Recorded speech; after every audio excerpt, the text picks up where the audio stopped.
Assalamualaikum warahmatullahi wabarakatuh. Selamat siang teman-teman semuanya. Di video kali ini kita akan membahas tentang sejarah sambutan terhadap proklamasi kemerdekaan Indonesia. Kelompok 7 yang beranggotakan Marisa Risalah Malabi nomor absen 19, Nabila Mustika Putri Arianto nomor absen 20, Naswa Naila nomor absen 21, Naswa Zahrania nomor absen 22, dan Nesya Alexandra nomor absen 25. Sambutan terhadap proklamasi kemerdekaan Indonesia. 1. Penyebarluasan berita proklamasi kemerdekaan Indonesia. A. Kegiatan para pemuda. Kelompok Sukarni yang bermarkas di Jalan Bogor pada dini hari tanggal 17 Agustus 1945 mengadakan rapat di Kepu yang kemudian pindah ke Defensie Legion van de Bos untuk mengatur cara penyebaran proklamasi kemerdekaan Indonesia. Para pemuda memanfaatkan media komunikasi yaitu pamflet dan suara kabar untuk menyebarluaskan berita proklamasi kemerdekaan Indonesia. B. Kegiatan kantor berita Dumai. Pada tanggal 17 Agustus 1945 sore hari, wartawan kantor berita Dumai yang bernama Syahrudin menyampaikan salinan teks proklamasi kepada Weigand B. Palenewen, kepala bagian radio. Segera ia memerintahkan kepada Markonis yang bernama F. Wus untuk menyiarkan berita proklamasi. Pada saat penyiaran, tentara Jepang memerintahkan untuk menghentikan siaran, tetapi Weigand B. Palenewen tetap memerintahkan agar penyiaran proklamasi tetap diteruskan. Penyebarluasan penyiaran dihalangi oleh Jepang dengan menyegel kantor berita Dumai pada tanggal 20 Agustus 1945 dan para pegawainya dilarang masuk kantor. Tindakan Jepang ini tidak menyurutkan tekad para pegawai kantor berita Dumai. Dengan bantuan sejumlah teknisi radio, para pemuda membuat pemancar baru. Berdirilah pemancar baru di Jalan Menteng nomor 31 dengan kode panggilan DJKJ. C. Penyebarluasan berita proklamasi kemerdekaan. Surat kabar yang pertama kali menyiarkan berita tentang proklamasi kemerdekaan Indonesia adalah Cahaja yang terbit di Bandung dan Suara Asia yang terbit di Surabaya. Penyambutan berita proklamasi kemerdekaan Indonesia oleh seluruh rakyat dibuktikan dengan pelucutan senjata pasukan Jepang, pengambil alihan pucuk pimpinan, serta semangat terus berjuang untuk merebut dan mempertahankan kemerdekaan Indonesia. Di samping melalui siaran radio, koran, dan selebaran-selebaran, berita proklamasi kemerdekaan secara resmi dibawa oleh para utusan yang kebetulan menghadiri sidang PPKI dan menyaksikan pelaksanaan proklamasi kemerdekaan Indonesia. Utusan-utusan tersebut seperti Tengku Muhammad Hasan, Samratulangi, Ketut Puja, dan A.A. Hamiden. 2. Dukungan dan reaksi rakyat terhadap proklamasi kemerdekaan Indonesia. Dukungan spontan rakyat Indonesia terhadap proklamasi kemerdekaan bertujuan mengusahakan secepat mungkin tegaknya kekuasaan Republik Indonesia, baik di tingkat pusat maupun di daerah, sehingga rakyat berani menghadapi pasukan sekutu dan Jepang yang masih berada di Indonesia. Berikut wujud dukungan spontan rakyat terhadap proklamasi kemerdekaan. A. Reaksi langsung dan dukungan spontan rakyat Indonesia. 1. Dukungan pemimpin karesidenan. Beberapa pimpinan karesidenan di Jawa pada bulan September 1945 menyambut proklamasi kemerdekaan dengan menyatakan diri sebagai bagian dari pemerintahan Republik Indonesia dan mengancam akan melakukan tindakan keras jika ada tindakan yang menentang pemerintahan Republik Indonesia. 2. Komite Van Actie, Komite Van Aksi, yang merupakan utusan Laskar Perjuangan yang terdiri dari Barisan Rakyat Indonesia, BARA, dan Barisan Butuh Indonesia, BBI, Angkatan Pemuda Indonesia, API, dan lainnya. Komite Van Aksi pada tanggal 2 September 1945 memberikan dukungan terhadap negara Republik Indonesia dengan mengeluarkan manifesto Suara Rakyat nomor 1. 3. Rapat raksasa di lapangan Ikada. Setelah proklamasi kemerdekaan Indonesia, pertempuran dan bentrokan antara pemuda Indonesia dan pasukan Jepang tidak dapat dihindarkan. Komite Van Aksi Menteng 31 sebagai pelopor gerakan pemuda di Jakarta memberikan gagasan untuk mengerahkan massa dalam rapat di lapangan Ikada, Ikatan Atletik Jakarta. Presiden Soekarno, Wakil Presiden Mohatta, dan para menteri setuju dengan gagasan tersebut. Kemudian rapat raksasa dibicarakan dalam sidang kabinet di rumah Presiden Soekarno pada tanggal 19 September 1945. Sidang tersebut tidak menghasilkan kesepakatan dan ditunda sampai pukul 10 WIB. Tujuan digelarnya rapat tersebut adalah agar para pemimpin bangsa Indonesia dapat berbicara langsung dengan rakyat Indonesia. Hambatan-hambatan saat rapat raksasa antara lain: 1. Tanggal 16 Agustus 1945, Jepang mengeluarkan pernyataan yang berisi larangan pelaksanaan rapat-rapat. 2. Adanya pro dan kontra di kalangan para menteri, mengingat bahaya yang ditimbulkan terdapat larangan dari Jepang tersebut. 3. Saat terlaksananya rapat, lapangan Ikada dijaga ketat dalam radius 1 km oleh pasukan tank, pasukan pejalan kaki, dan tentara Jepang yang dilengkapi dengan bayonel. Inti pidato Presiden Soekarno. 1. Meminta dukungan dan kepercayaan rakyat terhadap pemerintah Republik Indonesia. 2. Meminta rakyat agar mematuhi kebijakan pemerintah dengan disiplin. 3. Memerintahkan rakyat untuk meninggalkan lapangan Ikada dengan tenang. Makna besar dalam pergelaran rapat raksasa di lapangan Ikada. 1. Rapat berhasil mempertemukan pemerintahan Republik Indonesia dengan rakyatnya.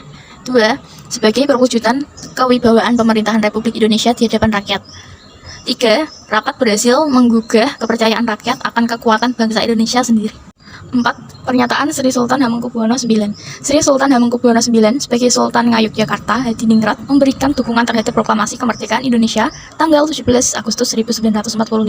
Berikut pernyataan Sri Sultan Hamengkubuwono IX. A. Bahwa negeri Ngayogyakarta Hadiningrat yang bersifat kerajaan adalah daerah istimewa dari negara Republik Indonesia. B. Bahwa kami sebagai kepala daerah memegang segala kekuasaan dalam negeri Ngayogyakarta Hadiningrat, dan oleh karena itu berhubung dengan keadaan pada dewasa ini, segala urusan pemerintah dalam negeri Ngayogyakarta Hadiningrat mulai saat ini berada di tangan kami, dan kekuasaan-kekuasaan lainnya kami pegang seluruhnya. C. Bahwa perhubungan antara negeri Ngayogyakarta Hadiningrat dengan pemerintahan pusat negara Republik Indonesia bersifat langsung, dan kami bertanggung jawab atas negeri kami langsung kepada Presiden Republik Indonesia.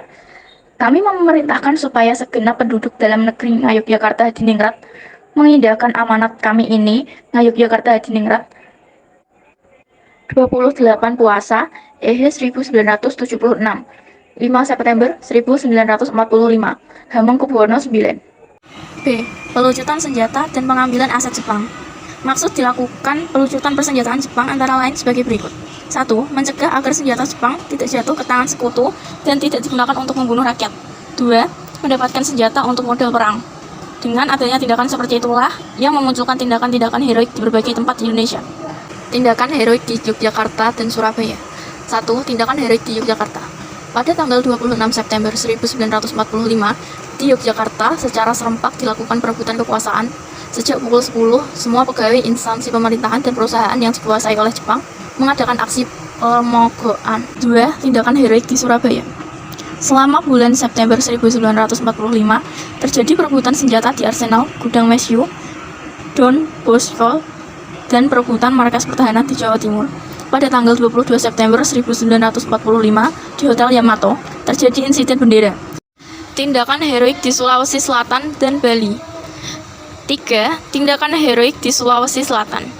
Rombongan Dr. Samratulangi pada tanggal 19 Agustus 1945 tiba di Saparua Bulukumba. Samratulangi menyusun pemerintahan secara bertahap. Samratulangi berusaha menegakkan kedaulatan Indonesia. 4. Tindakan heroik di Bali. Para pemuda Bali pada akhirnya bulan Agustus 1945 membentuk organisasi dalam rangka mempertahankan dan menegakkan kedaulatan Indonesia. Organisasi tersebut seperti AMI, Angkatan Pemuda Indonesia, dan PRI, Pemuda Republik Indonesia. Tindakan heroik di Banda Aceh. Para pemuda dan tokoh-tokoh masyarakat Aceh pada tanggal 6 Oktober 1945 membentuk Angkatan Pemuda Indonesia atau API. Jepang mengancam akan membubarkan segala bentuk organisasi pemuda tersebut, namun para pemuda bergerak merebut dan mengambil alih kantor pemerintahan dan mengibarkan bendera merah putih di tempat yang telah direbut. 6. Tindakan heroik di Pulau Sumbawa. Para pemuda Indonesia di Sumbawa pada bulan Desember 1945 melakukan aksi merebut senjata dari pasukan Jepang dan perebutan terhadap pos-pos militer Jepang. Tindakan heroik di Palembang. Upaya untuk menegakkan kedaulatan Indonesia terjadi pada tanggal 8 Oktober 1945 dalam bentuk upacara pengibaran bendera merah putih. Peristiwa tersebut dilakukan oleh Dr. A.K. Ghani, Presiden Sumatera Selatan, bersama seluruh pegawai Gun Seibu. 3. Sambutan terhadap proklamasi kemerdekaan Indonesia di luar negeri. A. Pengakuan secara de facto dan de jure. Sebuah negara akan mendapatkan pengakuan sebagai negara berdaulat atau merdeka jika penuh apabila negara itu memenuhi 4 syarat berikut. 1. Memiliki wilayah. 2. Memiliki rakyat, artinya semua rakyat mendukung. 3. Berdaulat dan memiliki lembaga-lembaga negara, yudikatif, legislatif, eksekutif, dan lain-lain. 4. Mendapatkan pengakuan dari negara lain, baik secara de facto atau nyata maupun de jure hukum. 1. Pengakuan de facto. Pengertian pengakuan de facto adalah pengakuan yang diberikan oleh suatu negara kepada negara lain yang telah memenuhi unsur-unsur negara, seperti ada pemimpin, rakyat, dan wilayahnya. Berdasarkan sifatnya, pengakuan de facto ada dua macam, yaitu pengakuan de facto bersifat tetap dan pengakuan de facto bersifat sementara. 2. Pengakuan de jure. Pengakuan de jure adalah pengakuan terhadap suatu negara secara resmi berdasarkan hukum dengan segala konsekuensi atau pengakuan secara internasional. B. Pengakuan kemerdekaan Indonesia oleh Mesir, India, dan Australia. 1. Mesir. Di Mesir, Al-Ikhwan Al-Muslimun (IM), organisasi Islam yang dipimpin oleh Syekh Hasan Al-Banna, tanpa kenal lelah terus-menerus memperhatikan dukungannya terhadap proklamasi kemerdekaan Indonesia. Kuatnya dukungan rakyat Mesir atas kemerdekaan Republik Indonesia membuat pemerintahan Mesir mengakui kedaulatan pemerintah Republik Indonesia pada tanggal 22 Maret 1946. Mesir tercatat sebagai negara pertama yang mengakui proklamasi kemerdekaan Indonesia. Liga Arab juga berperan penting dalam pengakuan Republik Indonesia. Dukungan Liga Arab dijawab oleh Presiden Soekarno dengan menyatakan bahwa negara Indonesia dan Arab sudah lama terjalin hubungan yang kekal karena kita terdapat pertalian agama. Raja Farouk menyampaikan alasan dukungan Mesir dan Liga Arab kepada Indonesia dengan menyampaikan, karena persaudaraan Islamlah terutama kami membantu dan mendorong Liga Arab untuk mendukung perjuangan bangsa Indonesia dan mengakui kedaulatan negara itu. Dengan adanya pengakuan Mesir, Indonesia secara de jure adalah negara berdaulat. 2. India. Negara India memiliki kesamaan nasib sebagai negara terjajah sehingga membuat India sangat antusias mendukung kemerdekaan Indonesia. Didukung oleh persahabatan Mohatta dengan Perdana Menteri saat itu, Jawaharlal Nehru, yang juga Ketua Partai Kongres Nasional India yang saat itu berkuasa. Hubungan Indonesia dan India menjadi semakin erat. Pada waktu Belanda melancarkan agresi militer Belanda I pada tanggal 11 Juli 1947, India membawa permasalahan tersebut dalam sidang Dewan Keamanan PBB. Dalam sidang Dewan Keamanan PBB tersebut, India menuduh Belanda telah melakukan agresi militer terhadap suatu negara yang kedaulatannya telah diakui secara de facto. 3. Australia. Pada tahun 1947, hubungan antara Indonesia dan Australia mulai terjalin baik. Saat itu, dukungan dan pihak Australia dipimpin oleh Partai Buruh, Joseph Benedict Lively. Perdana Menteri Australia saat itu dari Partai Buruh, memegang prinsip bahwa Australia berpandang terhadap negara untuk memilih dan membentuk pemerintahannya tersendiri. Hal tersebut menunjukkan bahwa pemerintahan Australia menolak segala bentuk kekerasan yang dilakukan terhadap negara yang sudah merdeka. Setelah Belanda melancarkan agresi pada bulan Juli 1947, Australia menaruh simpati pada Indonesia. Secara nyata, Belanda telah melanggar perjanjian Linggajati. Kabar tersebut tersebar setelah seorang anggota CENKIM, Central Komite Indonesia Merdeka, menulis sebuah pers Australia dan India, kemudian membawa kasus tersebut ke PBB berdasarkan artikel 39 Piagam PBB.